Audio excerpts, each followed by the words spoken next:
बिस्मिल्लाहिर्रहमानिर्रहीम। Ladies and gentleman, अस्सलामुअलैकुम वरहमतुल्लाहि वबरकातुहू। नाज़रीन इकराम, आज की इस वीडियो में हम अपने यंगस्टर्स के एक बहुत फेवरेट टॉपिक पर डिस्कशन करने जा रहे हैं। हमारा आज का जो टॉपिक है वो है the best age to marry, यानी कि शादी की मुनासिब उम्र क्या है। इसके हवाले से हम आज की वीडियो में डिस्कशन करने जा रहे हैं। आप सबसे गुजारिश है कि अगर आपको हमारा मैसेज पसंद आए तो हमारे इस पैगाम को अपनी कम्युनिटी के दीगर अफराद तक भी शेयर कीजिए और इस कार खैर में हमारा साथ दीजिए। तो आइए बिना टाइम वेस्ट किए अपने आज के इस यूनिक से टॉपिक की जानिब बढ़ते हैं। Ladies and gentlemen, if we look at our youngsters, तो हम सब जानते हैं कि जो भी हमारे यहाँ आज की दौर में या इससे पहले भी जो भी यानी कि बलूगत की उम्र को क्रॉस करते हैं, तो अब यंगस्टर्स की एक ख्वाहिश होती है कि हम 17-18 को पहुंच चुके हैं, अब हमारी शादी हो जानी चाहिए। और वो समटाइम्स पेरेंट्स से इजहार भी कर देते हैं, जो पेरेंट्स के साथ फ्रेंडली जिनका माहौल होता है, वो कहते हैं कि हमने शादी करनी है, वी वांट टू मैरी। वो पेरेंट्स से इजहार करते हैं। अब यहाँ पर अगर आप वाकया ही इतनी एज में शादी करना चाहते हैं तो आप कुछ पॉइंट ऑफ व्यूज़ को अपने जहन में रखिए। आप देखिए कि फॉर एग्ज़ाम्पल अगर आप 17 to 18 ईयर्स ओल्ड हैं और आप ये चीज़ देखें कि क्या आप वाकया ही इस काबिल हो चुके हैं कि आप रिस्पॉन्सिबिलिटीज़ अदा कर सकें, क्या आप रिस्पॉन्सिबिलिटीज़ उठा सकते हैं, क्या आप बीवी का नान नफका और महर जो है क्या आप वो उठाने की अभी ताकत रखते हैं। अगर तो आप ये तमाम रिस्पॉन्सिबिलिटीज़ उठाने की अहलियत रखते हैं, आप ताकत रखते हैं, तो फिर तो वेल एंड गुड है, फिर तो आपको शादी कर लेनी चाहिए। फिर तो आपको जल्द से जल्द शादी कर लेनी चाहिए अगर आप ये सब अफोर्ड कर सकते हैं।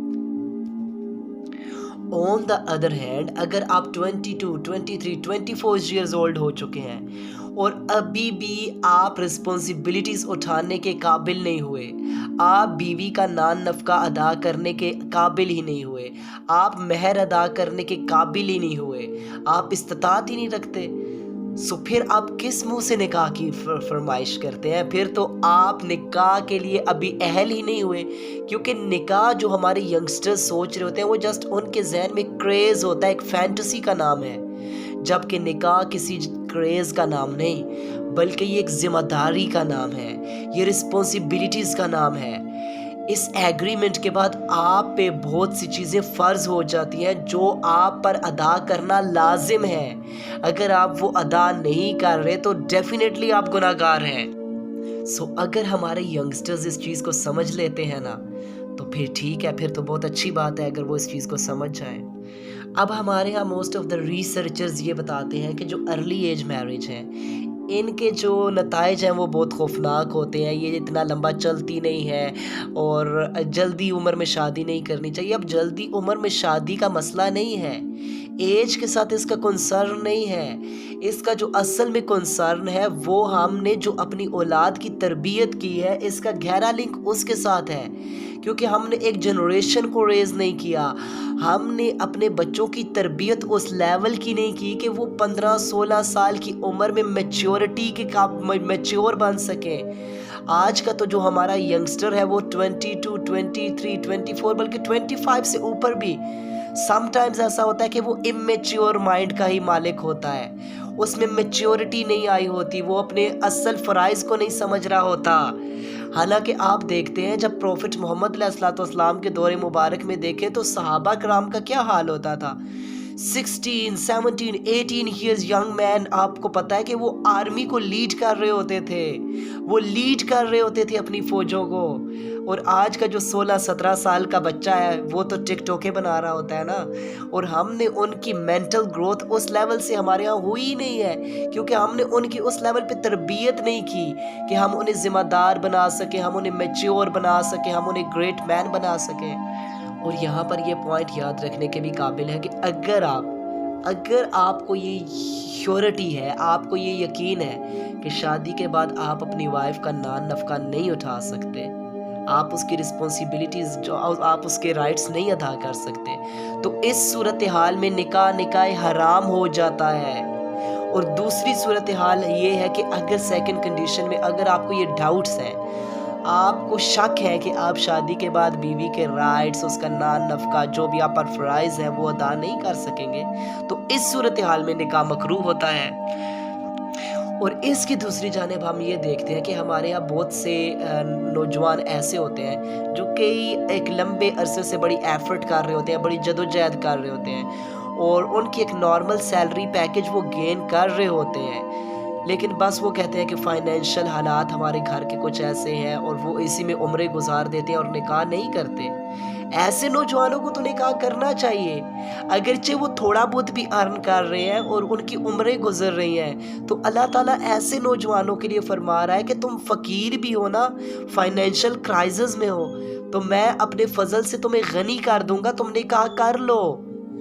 बिकॉज आप यू नाउ कि वो इतनी मेहनत कर रहे हैं, वो इतनी एफर्ट कर रहे हैं, लेकिन उस सब के बावजूद भी वो फाइनेंशियल क्राइसिस, उसके बोझ तले दबे जा रहे हैं। लेकिन अल्लाह ताला उन्हें कह रहे हैं कि तुम स्ट्रेस मत लो, तुम निकाह कर लो तवक्कुल करके, मैं तुम्हें अपने फजल से गनी कर दूंगा।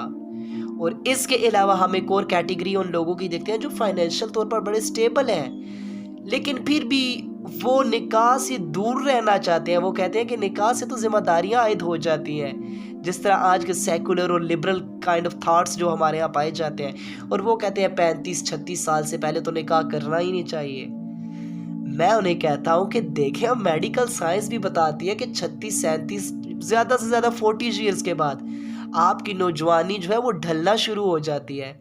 तो आप 36 साल उम्र में आके निकाह करना जो चाहते हैं 37 साल की उम्र में, आप पीछे नौजवानी के जो 23 साल गुजार आए हैं, तो पीछे अब आपके जो 10-12 साल रह गए हैं, तो अब आप उसके लिए निकाह 36-37 साल की उम्र में करना चाहते हैं।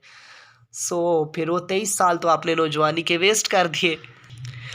सो इसके अलावा हमें कुछ पॉइंट ऑफ व्यूज़ को जहन में रखना चाहिए कि अब एक लड़का जिस पर इतने हकूक़ व फ़राइज़ हैं, उसने जो फ़राइज़ देने हैं, अदा करने हैं, रिस्पॉन्सिबिलिटीज़ हैं, ऐसी सूरत हाल में हम उससे थोड़ा सा बर्डन कम कर सकते हैं कि जो हमने एक्स्ट्रा चीज़ें उस पर लागू कर दी हैं, जो इस्लाम ने उस पर लागू नहीं की। अब देखिए, समटाइम्स ऐसा होता है ना कि वो जो हमने मिडिल क्लास की बात की है, जो फाइनेंशियल क्राइसिस में दबे हुए हैं, वो किस वजह से दबे हुए हैं? क्यों कि वो शादी नहीं कर पाते, क्योंकि हमने उन पर बहुत सा एक्स्ट्रा बोझ लाद दिया है शादी ब्याह के नाम पर। हमने ऐसी ऐसी चीज़ें नई ईजाद कर दी हैं जिससे हमने निकाह जैसे अजीम बंधन को भी बहुत मुश्किल कर दिया है। तो हमें चाहिए कि हम निकाह को आसान बनाएं, हम अपने माशरे में निकाह को आसान बनाएं, इसे अफोर्डेबल बनाएं, ताकि एक नौजवान जो है वो शादी के काबिल आसानी से वो शादी के लवाजिमात को अदा कर सके। और इसके अलावा यहाँ पर स्पेशली लड़की वालों से डिमांड करना चाहूँगा, जो इतने बड़ी बड़ी जिनकी डिमांड्स होती हैं ना, खुदारा अपनी डिमांड्स को कुछ नीचे ले आइए। देखिए, एक बेटी जिसका बाप उसे जो लग्जरीज, उसे जो सहूलतें 50-55 साल की उम्र में जाके दे रहा है, अब वही बाप वो उम्मीद कर रहा होता है, वो ये ख्वाहिश कर रहा होता है कि एक 25 से 27 साल का नौजवान उसे उस उम्र में वो सारी सहूलतें दे दे जो वो खुद 50 से 55 साल की उम्र में जाकर अपनी बेटी को देता है। अब वो कह रहा होता है कि ड्रीम देख रहा होता है कि कोई 25 साल का नौजवान आकर उसे ये तमाम की तमाम फैसिलिटीज़ दे। तो ऐसा तो थोड़ी होता है, उसको भी अपनी लाइफ में मेहनत करनी होगी, स्ट्रगल करनी होगी, वो भी एक लंबे टाइम पीरियड के बाद जदोजहद करके सक्सेस की तरफ पहुंचेगा। आप 25 साल के नौजवान पर इतना बर्डन डाल देते हैं कि आप वो एक्सपेक्ट कर रहे होते हैं कि जो आप 55 साल की उम्र में उसे खुशियां दे सकते हैं, वो आपको 25 साल का एक दामाद आकर दे आपकी बेटी को। सो ऐसा पॉसिबल नहीं होता। खुदारा अपने माइंड सेट्स को थोड़ा चेंज करने की कोशिश कीजिए, ताकि हमारा माशरे में निकाह के अजीम बंधन को आसान होने में मदद मिले।